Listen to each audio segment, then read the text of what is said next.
Good morning and welcome to another exciting edition of Smell the Coffee with Diana Master and Glenora Shipura. It is a beautiful Monday and we're inching closer and closer to December, and boy oh boy, we couldn't be more excited. How you doing? I'm doing very well. I'm a bit fluish, but yeah. Where did you get the flu in this heat? All's good. Well, some of us were working throughout the weekend. Colleague, it's not giving. It's not giving Social distancing. Yeah, love please, it. please, Love it. please, Yeah. please. I don't want to hear, oh, Glenora was the one spreading the flu. I'm even going to go steam immediately after this. No, after this, I'm going to go steam and probably just medicate myself. Do you know sometimes rest. it's also a thing of your body, it's a sign of fatigue. You know, when you've been so fatigued for so long, your body, yes, literally your body, you get sick so that your body forces you to rest. Well, I'm definitely being forced to rest because, like you said, where am I getting the flu? It's not even that cold. So your body basically it's a sign. What I love about our bodies is it's so interesting. I try to tell you nicely. I tried to tell you nicely, go rest, but you don't want to rest. But you don't want to So rest. this is what we're going to do. I'm going to make you sick, so you have no choice but to rest. You think being superwoman is cool, huh? And you think being superwoman And the thing is, cool. something as small as a headache could take you out completely because your body needs the rest. Wow. That's why even when you're so well rested, your body recovers faster. Yes, that's also one of the things that I heard, like, especially with my friends, and I have a doctor friend who's just like, anytime you feel sick, take the time off to rest. Don't try to, I'll do less work, whatever, just rest. Just like rest. Properly rest. You will see that even your healing becomes faster, It rather speeds up than the to healing saying, process. I'm just gonna, Because you know what? soldier through or When whatever. you try to soldier through, instead of your body focusing on healing and recovering, Yeah. now it's trying to put the little energy that it has, it's trying to share that little energy among all these other tasks. You get? I see what you mean. I see So what for you mean. example, instead of just working, your antibodies working to just heal you, now they're working to give you energy because you need to do a workout. They're working because you need the energy to do what. So recovery takes longer because instead of just focusing, so that all your cells and all your energy everything is being put into what? yeah, Into your healing. your healing.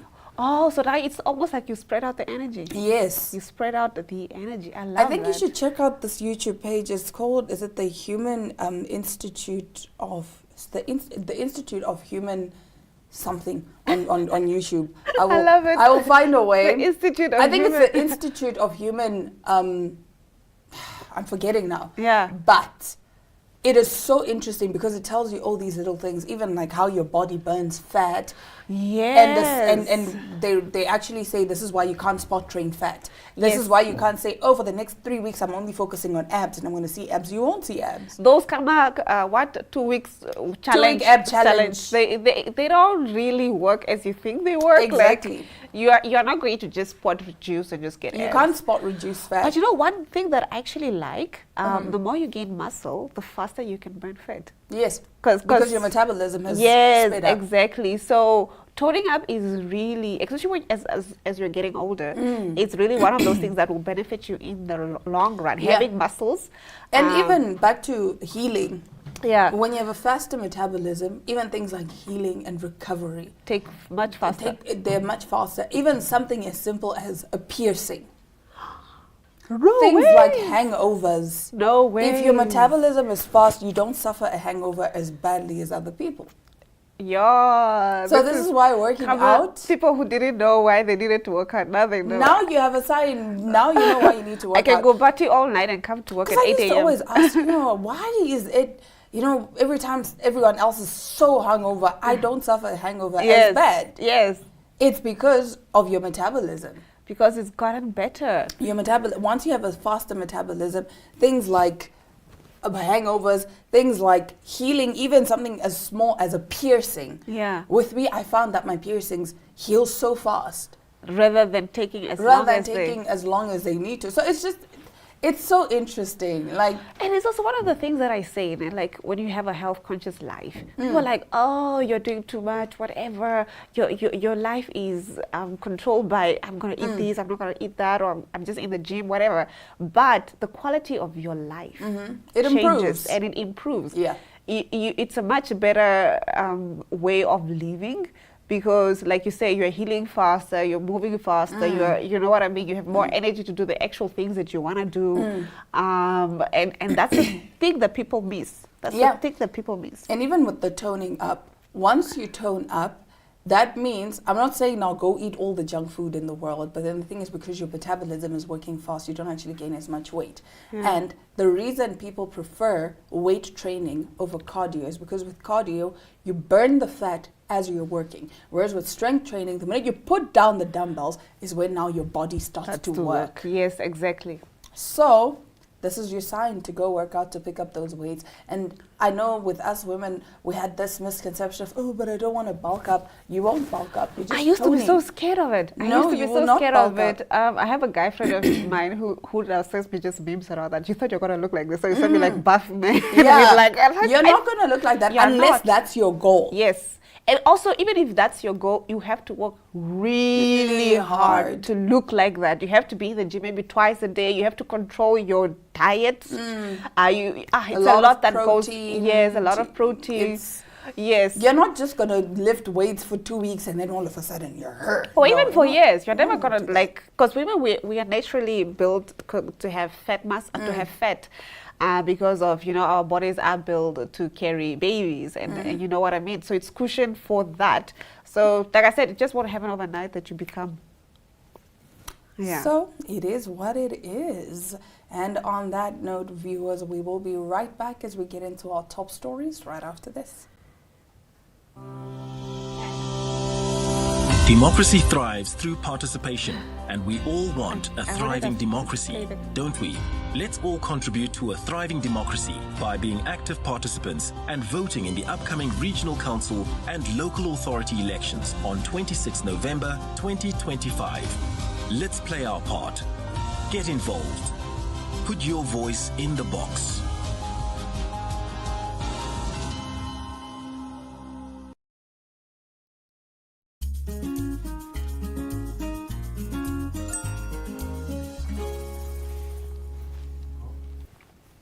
Alrighty, now getting into our top stories. Apple has done it again, okay? This time around, they have launched a $299 product, okay? It's called the Phone Sock Pocket. Yeah, it's very strange. So Apple has built its reputation on cutting-edge devices and sleek designs, and of course, the company's latest product is decidedly more low-tech, okay? So the iPhone Pocket is a knitted strap developed in conjunction with fashion label Miyake, born with the idea of creating an additional pocket, question mark. Now, Apple announced in a statement Tuesday, designed to fit any iPhone, the Pocket will be released and will be available in a range of colors. Apple and Miyake share a design approach that celebrates craftsmanship, simplicity, and delight, Molly Anderson, Apple's Vice President of Industrial Design, said in the statement. This clever design pocket exemplifies those ideas and is a natural accompaniment to our beautiful products, she added. Its recognizable silhouette offers a beautiful new way to carry your iPhone, your AirPods, and favorite everyday items. However, eyebrows have been raised by the hefty price tag of what Apple says is a product inspired by the concept of, quote-unquote, a piece of cloth, with the short pocket set to cost $149.95 and the long version $229.95. $230 for a cut-up sock. Apple people will pay anything for anything as long as it's Apple, wrote one user on X. Others likened the pocket to the neon green mankini worn by Sacha Baron Cohen's comic character Borat, with another X user posting a picture of the lime green pocket alongside an image of Borat in his revealing swimwear. Same vibe, reads the caption. While there were some incredulity in some quarters, others had a more nuanced reaction. Technology analyst MG Sigler called it an insanely expensive sock in a Spyglass newsletter Wednesday before exploring the rationale behind the product. Sigler said Miyake, who died in 2022, was one of Steve Jobs' favorite fashion designers. I think the most important or interesting aspect of this product is actually the continuing trend of turning the iPhone into a wearable, he wrote. What started with armbands for runners back in the day is now more of a daily wearable strap for many people, it seems, added Sigler, citing the launch earlier this year of Apple's iPhone crossbody strap, which retails at $59.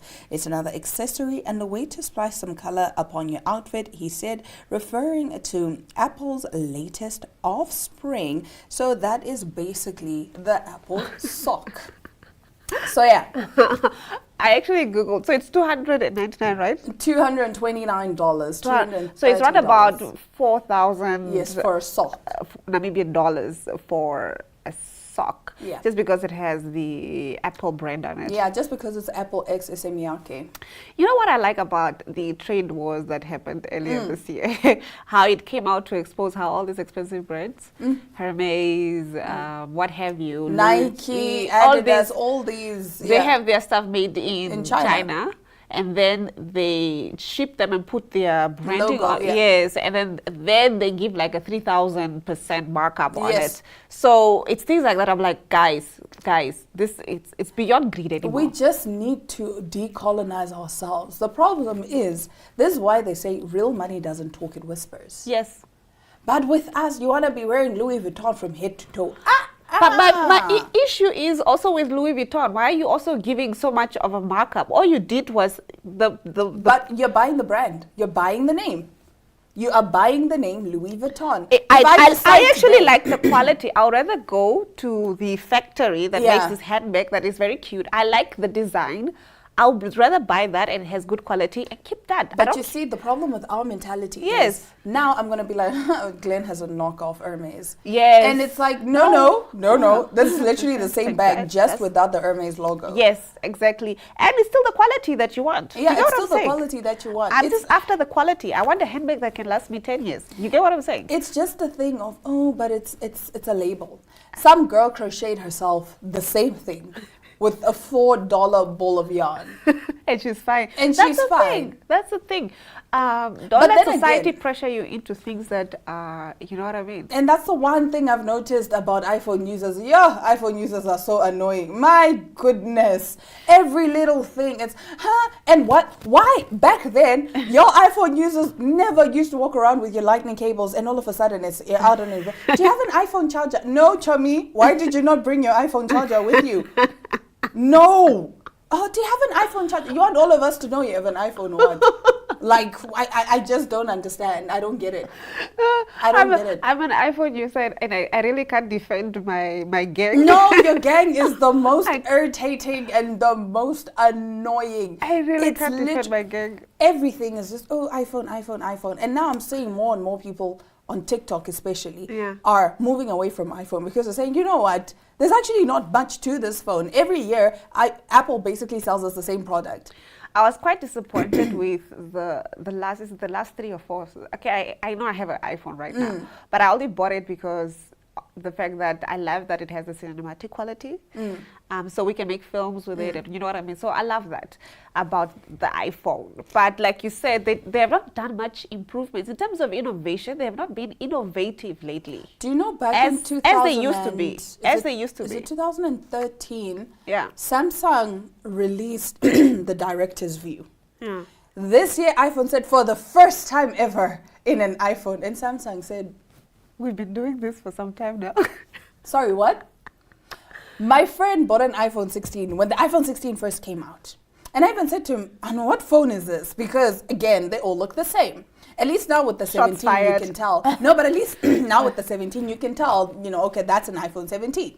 So I asked him, and he goes, that's the thing with all these iPhones, man, because they all just look the same. But check the button on the side. And I said, oh, okay, yeah, because obviously there's a button on the side. And I asked him, and I said, so what does the button do? It starts the camera. I said, you mean this? I take my Samsung. I said, you mean this? And he goes, you Samsung users are so annoying. And I said, you know what? Call me when you can do this to your phone. Period. Anyways, getting into our next story. We did cover this sometime last week. Yes. Burna Boy kicked out a fan, and then the fan came out online, and then she said, hey, I'm the girl who was kicked out of the Burna Boy concert. Yes. So anyways, he has responded to what went down. Burna Boy is responding to the backlash after a viral video showed him stopping his dinner show to call out and ultimately kick out a fan who fell asleep in the front row. The clip shows Burna Boy pausing mid-song, pointing directly at the woman, saying, "When I stand up here and see you over there with your girl sleeping, it pisses me the F up." He then added, "I'm not doing another song until you go home." The moment sparked immediate online debate. Many fans accused the Afrobeat star of being rude, entitled, and taking things too far. Now, instead of backing down, Burna Boy doubled down. He was spotted on a live stream with his friends the evening after the show, joking about the situation. The chat was filled with people demanding a response. "Did I tell you all to be my fans? I'm only looking for fans who have money this period," he said. Now, earlier, sometime last week, the last singer took to Instagram directly to post a lengthy message to clarify his stance. He compared the situation to being removed from a plane for disturbing the pilot or kicked out of a class for disrupting a teacher. "My shows have people who have beaten cancer or overcome something serious, and none of them have ever slept. Lol," he wrote. He continued, "I leave my soul on every stage I get on, even if it's only 10 people in attendance, and I will gladly be cancelled if we are now in a world where you can treat me like a stripper, slap my bum, and tell me to keep dancing because you throw $100 at me." Many fans did not receive this message well. I'm one of the fans who didn't receive this well because there's literally no sympathy. I think there's a part in there where he says, "I'm sorry if," I'm sorry if. I read all those messages. I was just like, wow, the PR team, his PR team needs to come out. I don't think he has one. I don't think he has one. And just do some damage control, because what are we doing now? So really, just say sorry, I overreacted, and keep it moving. On that note, we have come to the end of this segment, because Diana and I, we can talk for forever. Up next is our interview segment.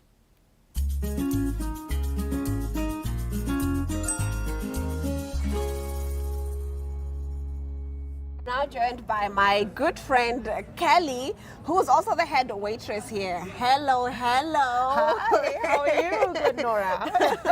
Bragging rights, right? Yes.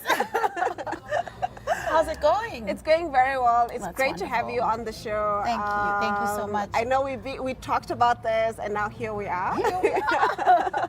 I'm so excited as well. Same. Let's get into Seesaws. I love this place. Yeah. I should visit it more often than I have in the past. Yes. Most people also, it's very hidden, so they don't really know where it is unless you really explain where it is. Yeah. Because there's 3 different shops, and then the one in the middle, and then they get confused a bit. But once you get here, you're just like, this is so cool. Like, how did I not know about this wonderful establishment? And the food is great. Of course, we're going to get into the food tasting and all that in a little bit. I'm excited for that. But let's start with you, Kelly. You're the head waitress here. Yes. Talk about your day-to-day. How does that look like? It's actually very chilled, especially on a Monday. It's not so busy, but Fridays can get really hectic. And then at 5 o'clock, because we operate from 9 o'clock.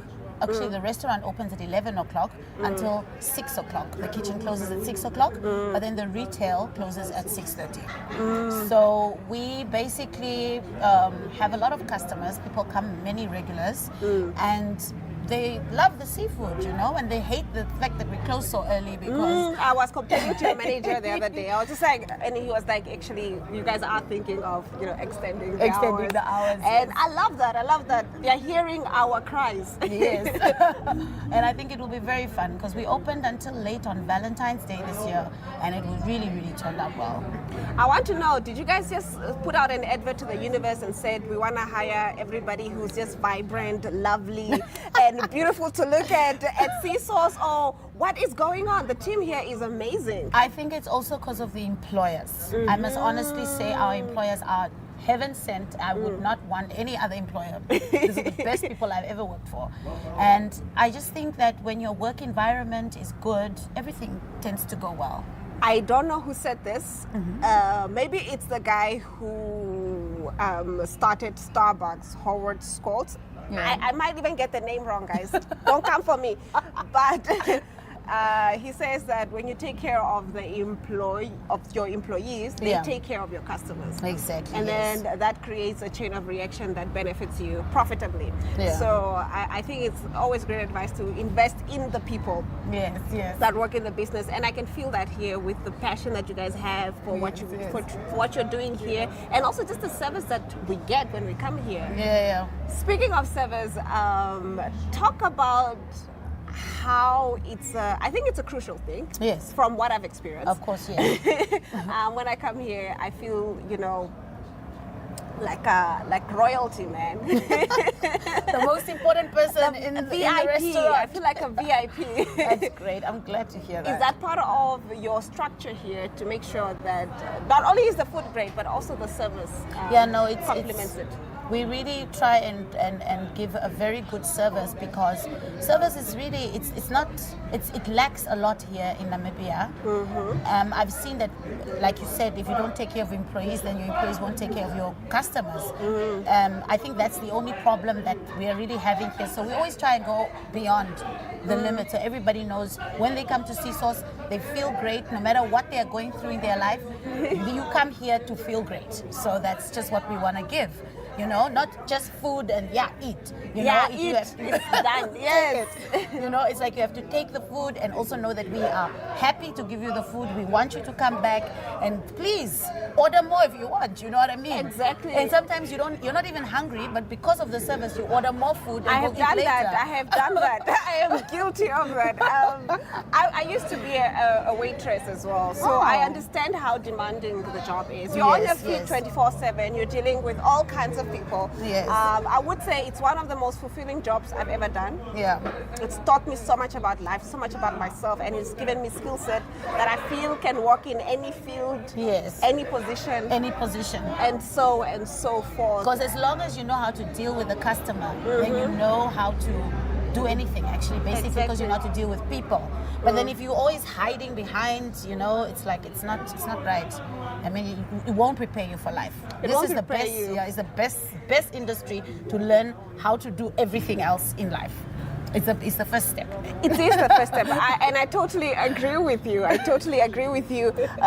Moving back to Seasource and what you guys are doing here, what is the one favorite thing that you look forward to every day you come into the office or at the restaurant? Well, seeing my colleagues, because they're really good.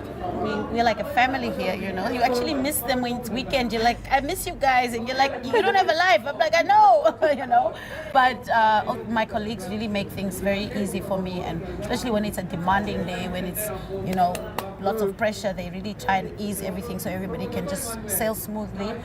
And also seeing my bosses as well, and just being in this environment. Sometimes home is so boring, there's nothing to do there. Same old. So you come here to meet new people. And opportunities are also there. Every time somebody comes, they're like, no, what, I'm having this. Can you come and serve where we're having a party where I like the way you serve. So you also get opportunities. To work outside of the job. Yes. So, and you meet different people from different countries, because we get a lot of foreigners here as well. Whenever they pass, they come sit. Then they're like, no, we want seafood from Namibia. And since we've got seafood from Namibia, they're like, yes. And it's the one thing that I love about this. I did talk to your manager earlier, and he said everything is locally sourced. And except for the Norwegian salmon. We've got Norwegian salmon, which is, I eat it raw. It's just lovely. I'm a salmon girly as well, so I'm definitely going to be, dipping into that. I'm not the best in the kitchen yet, but I will buy a few of your retail products and go experiment. No, but we've got a very nice salmon steak as well here, and most of our sushi is also salmon based. So if you want to just come and have a salmon, salmon shot, or how do you call it? Yes, you can just come here. Yes. Definitely. Now, before I let you go, okay, I'm not actually letting you go, because we are going to get into some food, right? Yes, of course. The most important part. Yes, why we are here. What is your number one recommendation to customers when they come in terms of food? What would you recommend? Sushi, or it depends on the day. Is it the sushi or the hot kitchen? Oh, okay. Yeah, because then we've got a sushi and a hot kitchen. So you must have a favorite in both. I see. Well, on that note, we are going to get into some sushi on the other side of this.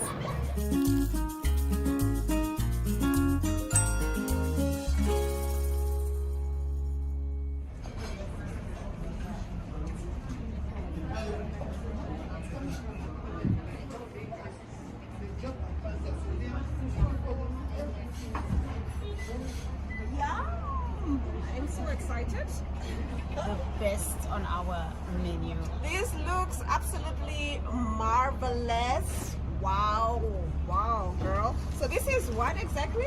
This is the prawn tempura roll. The prawn tempura roll. Yes.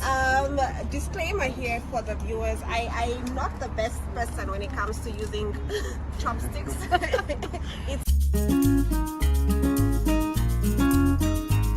And that brings us to the end of today's episode of Smell the Coffee. A shout out to our friend Aina Riza Koyo Chomi. We love you, we see you, we miss you, and we can't wait to see you back here. Until tomorrow from Dynamaster and Glenora Shipura, it's bye.